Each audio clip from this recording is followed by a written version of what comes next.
votre avis, c'est qui le héros de l'histoire? Le chef d'orchestre. Non, non, non. Regarde, écoute bien. Quelle est la lettre muette à la fin du mot? Être féminin ou masculin, singulier ou... On voit la différence avec les autres qui sont dans le primaire, par exemple.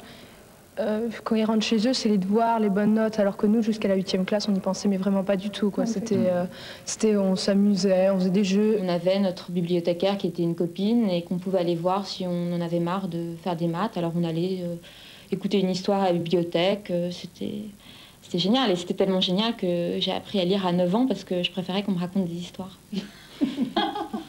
J'ai découvert qu'en fait, je pouvais apprendre et que j'étais pas obligée de faire un BTS de secrétariat et que, ouais, il y avait autre chose, quoi.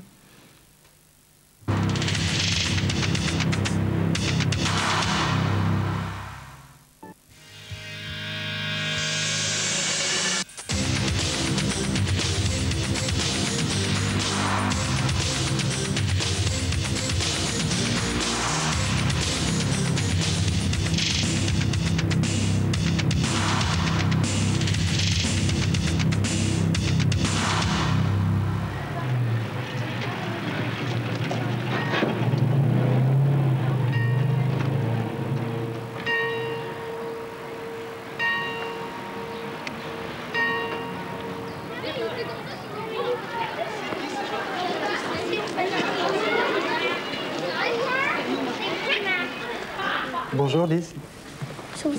Bonjour Anne-Victoire. À Verrières-le-Buisson, la plus importante des écoles Steiner de France. Bonjour Marion. À la base de la pédagogie, des principes simples et immuables. D'abord, la classification, c'est le contraire de celle que nous utilisons en France. On part de la première pour finir en 12e, juste avant la terminale. Ensuite, les matières scolaires. À part les langues vivantes, elles sont étudiées par période d'1 mois, au lieu d'être découpées tout le long de l'année. Enfin, depuis le début de leur scolarité et jusqu'à l'âge de 15 ans, le même groupe d'enfants est suivi par le même enseignant.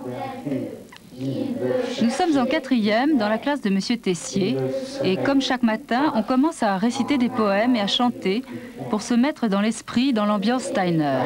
De ces mornes prunelles qui s'enlèvent, il aspire un torrent d'étincelles. Toujours plus haut, enflant son vol, tranquille et fier.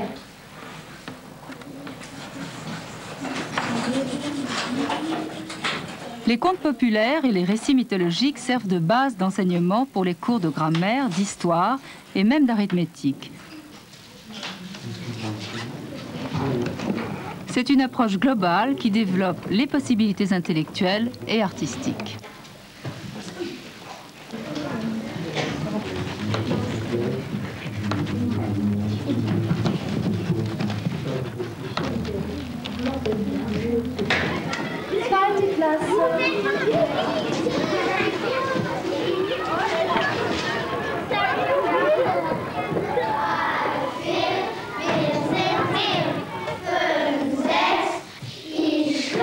Autre principe de base, dès les petites classes, on apprend 2 langues vivantes, mais sans passer par l'écrit.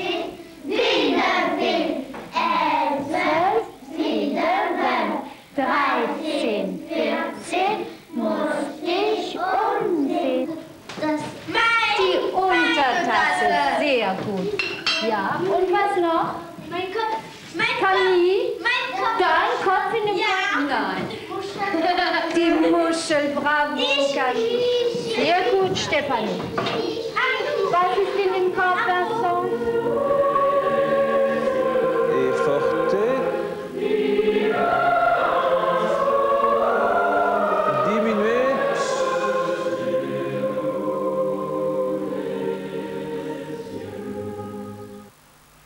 Du fait qu'on ait toujours le même professeur, il y a des moments où on a du mal à accepter ce professeur en général, mais en fait, ça se passe bien. On est beaucoup plus attachés en arrivant en 8e classe, puisqu'on a vécu quand même 8 ans, enfin, normalement 8 ans avec lui. Et alors, quand vous le quittez, vous êtes triste? Oui, quand même. Alors, en 3e classe, quand on a changé de professeur, moi, j'ai pleuré chez moi, quoi. Quel est ton plus beau souvenir? Mon plus beau souvenir? Je ne sais pas, mais... Enfin, c'est le premier cycle, en tout cas j'ai vraiment aimé le premier cycle parce que on est toujours dans une atmosphère, effectivement c'est comme un jeu, on va pas, quand on va à l'école on est content. Y a aucune, on n'a pas le souci des devoirs, des notes, tout ça, pas du tout. Surtout ça, moi. Et par rapport à des amis qui étaient dans d'autres écoles ou des, je sais pas, la famille, comment vous vous sentiez? Par rapport à maintenant, moi j'ai remarqué que les jeunes, souvent ils nous demandent si on perd un an, parce qu'on perd un an, effectivement, on a un an de retard par rapport aux autres écoles. C'est-à-dire qu'on passe notre bac à 18 ans plutôt qu'à 19 ans plutôt qu'à 18 ans. Et pour eux, c'est perdre un an, mais enfin, pour nous, on s'en fiche complètement. Parce qu'on fait plein d'autres choses, on fait de l'art, du théâtre, du chant, enfin, tellement de choses en plus. Donc, ils nous demandent si on perd un an, c'est un peu idiot, quoi. On perd pas un an, on le gagne. Je sais pas. Mais quand même, quand on était petit, moi, je n'osais pas tellement le dire que j'avais un an de retard et tout ça. Je me dis, j'arrivais pas à expliquer parce qu'à chaque fois, ils me disaient, ah, t'as redoublé, ah, t'as redoublé. Je dis, non, non. Ou non, je disais, si, si, pour pas devoir expliquer dans quelle école j'étais, parce que c'était assez bizarre. On disait, oh, il est dans une sorte d'école avec des prêtres, ou je ne sais quoi. Ouais, j'avais un peu peur d'affronter les autres de l'extérieur avec cette idée de l'école à défendre.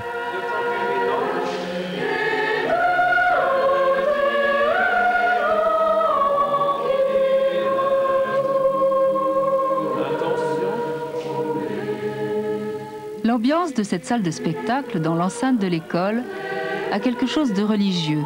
Et c'est un peu le reflet de l'esprit qui règne autour de Steiner. Pour bien des parents, c'est en fait plus qu'une simple école. On avait beaucoup d'aspirations sur ce que devait être l'enseignement à notre avis, quoi. Et on demandait un peu autour de nous, on parlait avec les gens qu'on rencontrait, d'autres parents, les enseignants.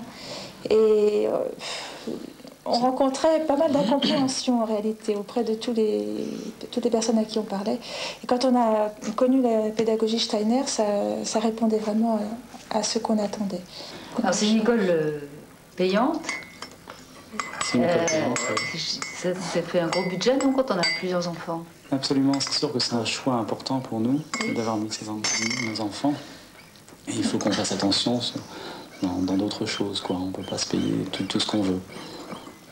Mais c'est un choix qu'on accepte totalement et qui ne pose pas de problème, quoi.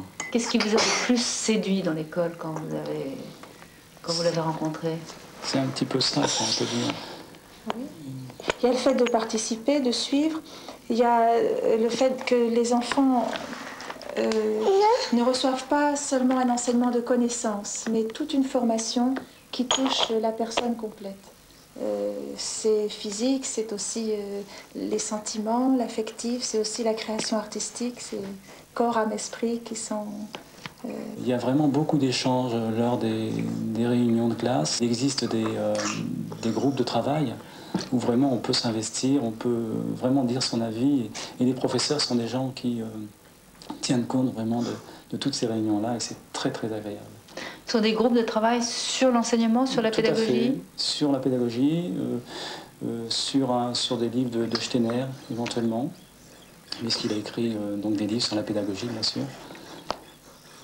Il y a une chose aussi que je voulais dire, c'est que cette école, elle est aussi au centre d'un mouvement qui s'appelle l'anthroposophie, et c'est un tout très cohérent, puisqu'il y a une approche, bien sûr, de la pédagogie, mais il y a aussi une approche en agriculture, c'est l'agriculture biodynamique.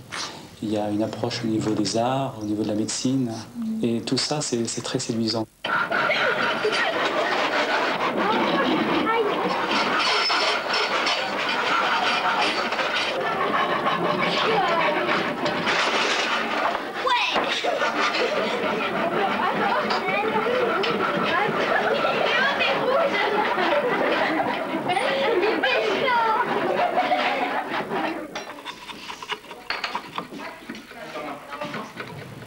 Vous siez déjà tout ça. L'après-midi est réservé aux ateliers. On peut les commencer dès la 4e à 9 ans. Un mélange d'ateliers artisanaux et artistiques qui vont de l'ébénisterie à la reliure, de la vannerie à la forge. Là, de nouveau, on travaille intensément par période de 4 semaines.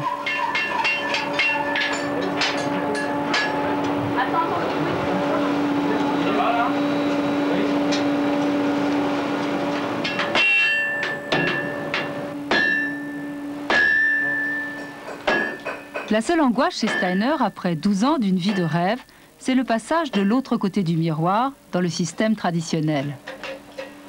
Les 2 ou 3 premiers jours, je me suis dit, mais je tiendrai jamais un an ici, parce que tout était vraiment très différent, même dans les relations entre élèves et professeurs, enfin tout, quoi. Et puis, en fait, on s'adapte très facilement et très vite. Simplement, il faut un petit temps pour comprendre vraiment ce qu'on attend de nous dans ce milieu-là, c'est pas la même chose que ce qu'on attendait de nous dans l'école Steiner. Donc il y a un petit temps d'adaptation qui est assez délicat, mais c'est l'affaire de 2-3 semaines, après ça va. Moi je l'attendais vraiment, j'étais contente de... J'en avais assez des écoles pas comme les autres, alors j'étais contente de retrouver en plein cœur de Paris des élèves tout à fait ordinaires, quoi. C'est vrai, ça change vraiment, les élèves, c'est pas les mêmes du tout, du tout. Pour vous aussi, c'était quand même le retour ou le saut? Le retour, oui. Ouais, disons qu'on en a beaucoup parlé entre nous pendant un an où on n'avait vraiment pas envie, quoi. On se disait mais non, maintenant on va avoir beaucoup de mal. Puis en fait ça s'est fait tout seul dans la suite des choses, quoi. Puis je crois que ça se passe assez bien pour tous ceux de notre classe. Oui, ça suit, quoi. On est bien préparés, je crois. Et justement, cette année, je vais absolument leur prouver que je peux avoir mon bac du premier coup, pour leur montrer qu'on peut pas. Il n'y avait pas de... Vous voulez faire quoi plus tard? Je voudrais faire du droit, pour être avocate.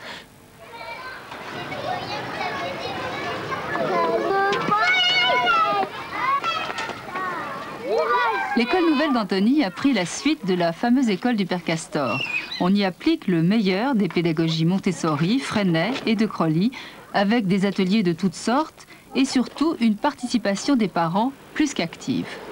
Là encore, chacun paye en fonction de ses revenus. C'est pas valide cette fois. T'as encore changé d'avis. Bon, je te laisse les 4 et puis tu choisiras. D'accord? Qu'est-ce que vous avez trouvé en la mettant à l'école nouvelle de différent? Alors, ce que j'ai beaucoup aimé à l'école nouvelle, c'est d'abord un bien-être chez elle, chez cette petite fille qui était évident. C'est-à-dire, ça paraît enfantin, mais le matin, un certain enthousiasme à sortir de sa couette et à aller à l'école. Une certaine manière, quand elle rentrait le soir à 5 heures, de raconter, ou de ne pas raconter d'ailleurs, mais d'avoir une sorte d'animation pour décrire ses relations avec les enfants de la classe, avec l'institutrice et ce qui leur arrivait tout simplement dans la vie quotidienne à l'école. Et j'ai senti un changement qui est très difficile à expliquer de façon rationnelle et objective. C'est très difficile d'en témoigner, mais je dirais, pour employer quelque chose qui est un cliché, qu'elle était très vite et complètement épanouie et bien dans ses baskets dans cette école. On a vu cette petite fille sans qu'on ait, nous, d'efforts particuliers à faire, sans qu'on ait à la prendre en main, ramener des livres à la maison toutes les semaines, prendre des livres à la bibliothèque, se pencher dessus, acquérir une sorte de fluidité, de plaisir de plus en plus fort et passer de plus en plus de temps sur les livres. Et on ne s'est jamais posé le problème de « mais quelle méthode miraculeuse emploie-t-il pour apprendre aux enfants à lire aussi facilement ?» Ça y est, tout le monde s'est inscrit pour le Quad 9. Qu'est-ce que vous pouvez dire, les autres qui ont touché, qui ont regardé? Continuez à faire passer, puis... Voilà, c'est un aliment qu'on va digérer lentement et qui va nous donner des forces pendant toute la matinée, jusqu'au casse-croûte. Donc vous allez vous asseoir, les responsables de cahiers, vous distribuez les cahiers d'écriture, vous ouvrez votre cahier, vous mettez la date et on commence. Donc les enfants qui n'avaient pas écrit le H, vous l'écrivez. Les autres, vous pouvez éventuellement leur écrire une fois si vous avez encore de la place sur la ligne. Je vois des enfants qui, à la fin, lâchent leur crayon. On tient son crayon bien jusqu'au bout pour bien arrondir ses lettres. La barre, une grande boucle derrière, petite devant. Voici une méthode que l'on pourrait facilement appliquer dans toutes les écoles. En début de semaine, la maîtresse remet aux enfants un plan de travail, à eux de le compléter et de le vérifier. Voilà pour l'autonomie. Pour le sens des responsabilités, il y a un grand tableau affiché qui indique ce que chacun aura à faire dans la semaine pour aider la communauté. Quels sont les 2 enfants qui sont responsables du casse-croûte? Brianne et Pauline, je crois. Alors Brianne et Pauline, vous descendez tout de suite pour préparer le casse-croûte, pour vous habiller. Et quels sont maintenant les 7 responsables du couvert?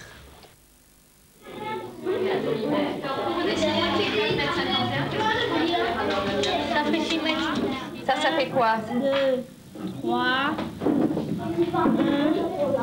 Un atelier de maquettes pour les CM1.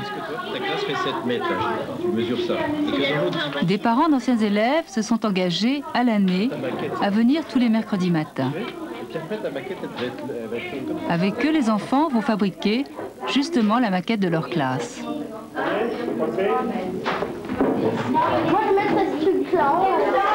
C'est une école très importante pour un bon développement de la personnalité et une assise et une confiance en soi.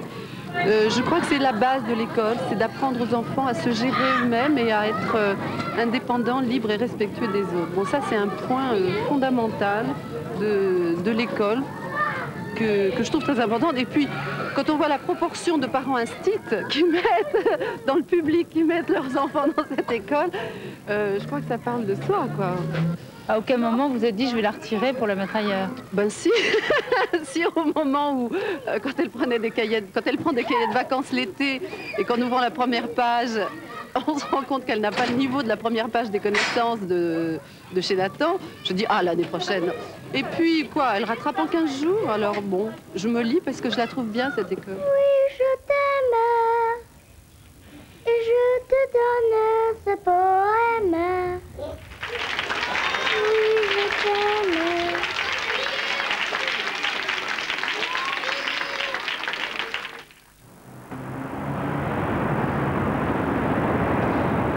À Lyon, Michel Noir a été le premier à signer un contrat d'objectif avec l'État et dans la foulée à rénover l'ensemble des écoles primaires de sa ville. Il a aussi modifié le rythme scolaire en optant pour la semaine de 4 jours. À la Croix-Rousse, l'école Victor Hugo.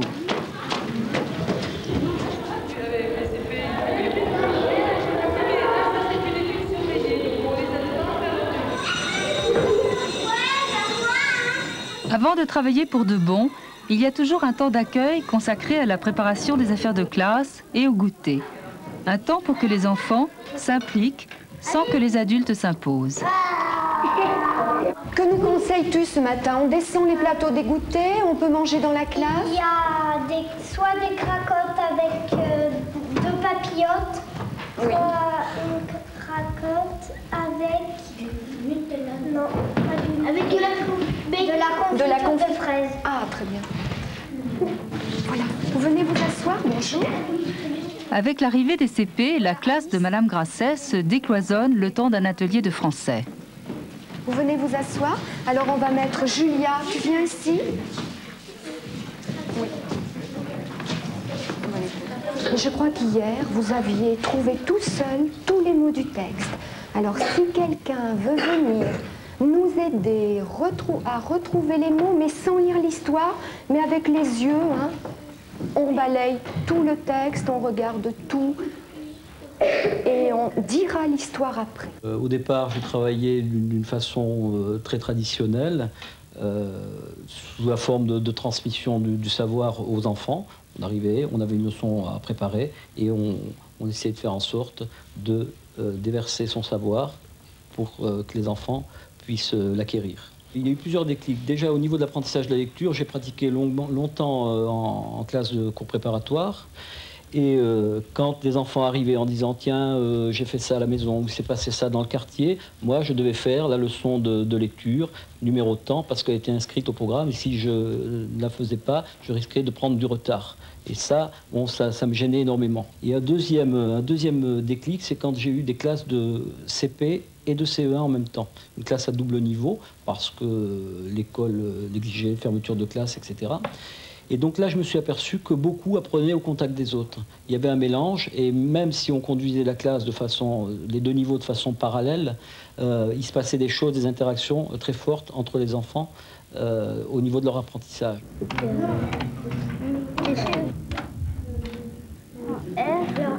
Mercredi. Auteur Bertrand Samuel. Voilà. Attends, vas-y, appuie. Vas-y, toi. Voilà. Elle a pas ma on écrira au Non, c'est bon. Hein. Donc, Vous avez bien compris qu'effectivement, au niveau du graphisme, hein, écrire attention, parce que vous allez tirer là, hein, c'est sur ça. Attention, donc vous mettez en gros. Tu mets un point de exclamation. Vous mettez un net. Vos parents.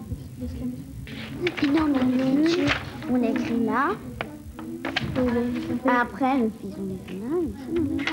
À la lecture, donne le micro-ordinateur. Tu viens de faire un texte. Non, c'est Daniel qui parle. Ne comptez pas sans. Tu vas maintenant faire un texte. Ce qu'on essaie de donner aux enfants dans cette école, c'est plutôt des méthodes pour apprendre à apprendre. Et à partir du moment où on leur donne des moyens de rechercher l'information qu'ils ne connaissent pas, en fait, ce sont eux qui créent leur savoir, qui construisent leur savoir plutôt.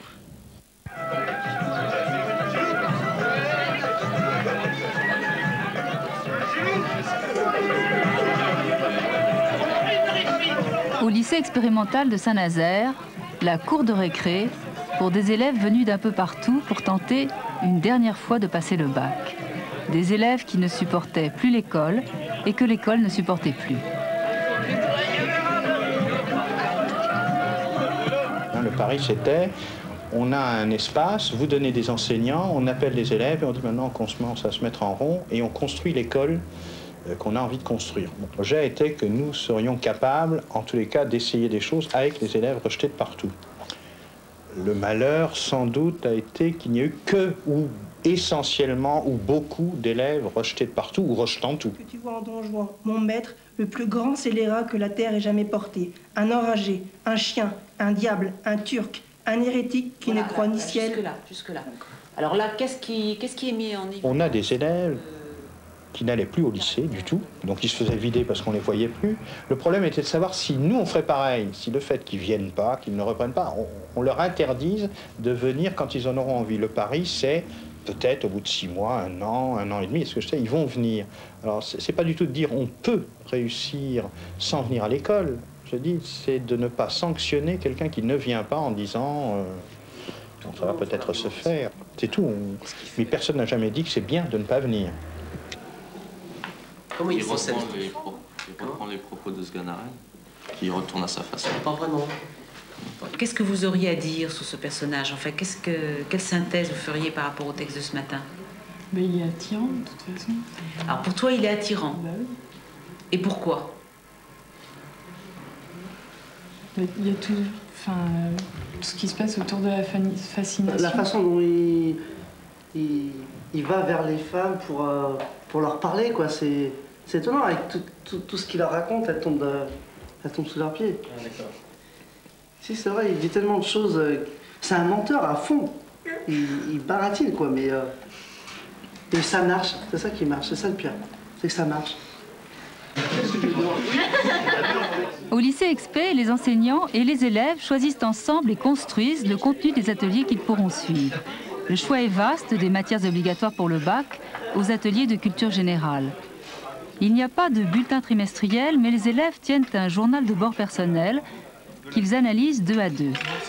À chacun de faire son bilan. Jusqu'à la 3e, ça a été, et ensuite j'ai eu envie de faire des choses ailleurs et j'allais de moins en moins en cours et je reprochais de plus en plus de choses au lycée traditionnel et j'ai fini par abandonner le lycée.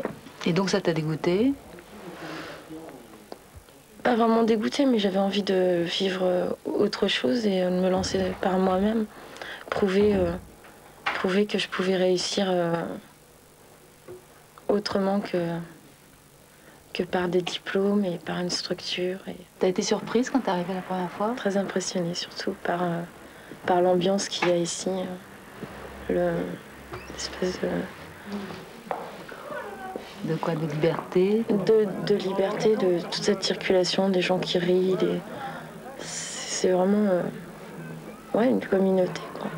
Tout le monde se connaît, c'est un peu impressionnant au début. Et le fait de tutoyer les membres de l'équipe éducative aussi, c'est marrant. Finalement, je me suis rendu compte que j'avais besoin d'un bac, quoi. C'était évident. Et c'était la condition auprès de mes parents pour que je vienne là. Que je passe un bac. Donc tu passes ton bac quand, toi? À la fin de l'année, là.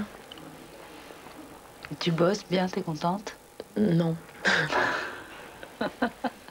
Disons que, vu la liberté qu'on a, je choisis mes cours et je choisis pas toujours en fonction du bac. Du bac, ouais. Alors, l'évaluation de Mélinda est très positive pour son épreuve anticipée de français, vu que depuis le début de l'année, elle a fait que des ateliers basés sur l'épreuve anticipée de français. Elle a étudié le panorama de la littérature française, que Abdel avait déjà beaucoup parlé. En deuxième quinzaine, elle a étudié la presqu'île de Julien Gracq, une œuvre aussi que Denis a étudié tout à l'heure. Le Front populaire en troisième semaine. Après les vacances, elle a étudié le jeu de l'amour et du hasard. C'est basé sur une œuvre théâtrale. Encore une œuvre. Que des œuvres. Oui, tu as l'air de dire quelque chose là. Vincent, dis-le. Elle a étudié que des œuvres sur la littérature française. Donc une bonne préparation pour son... Oui, mais quand tu dis que, tu dis positif et puis tu dis il y a que. Bah ouais, parce qu'il y a d'autres ateliers, mais bon, c'est... Qu'est-ce que t'en penses, Mélinda? Moi, je les prends parce que ils me plaisent, ces ateliers. Oui, mais tu crois pas qu'il y a une carence sur le reste, je veux dire? Non. La cuisine, comme le reste, l'administration et le secrétariat, est en autogestion. Les équipes d'élèves et l'enseignant tournent pour assurer les tâches matérielles. Le pouvoir et les corvées sont aussi partagés. En fait, seule l'intendante fait le lien avec l'administration centrale. Avant de venir ici, tu n'étais pas vraiment branché sur l'école, quoi. Non, j'étais plutôt débranché sur l'école, en fait. C'est vrai que je peux dire que j'ai détesté l'école. J'étais presque branché dessus, mais dans le mauvais sens, quoi. Quand je suis arrivé ici, c'est vrai que j'étais pas bien du tout. Je savais que je voulais faire du théâtre, mais confusément, en fait. Je savais pas trop comment faire, etc. Et c'est vrai que je me suis déjà senti bien au bout de 15 jours, alors que ça faisait peut-être 3-4 ans que j'étais pas bien, quoi. Ici, on apprend à apprendre, on apprend les méthodes, ce qui fait que même en sortant, on peut continuer à apprendre. On sait comment faire, quoi. On sait comment servir d'un bouquin, on sait où chercher, on sait comment chercher, etc. Je dirais que là, on apprend. Sans vouloir être truc, mais je crois qu'on apprend la vie, quelque part. On apprend à vivre. C'est beau ce que tu fais. Oui, peut-être. On apprend à vivre, on apprend à se construire.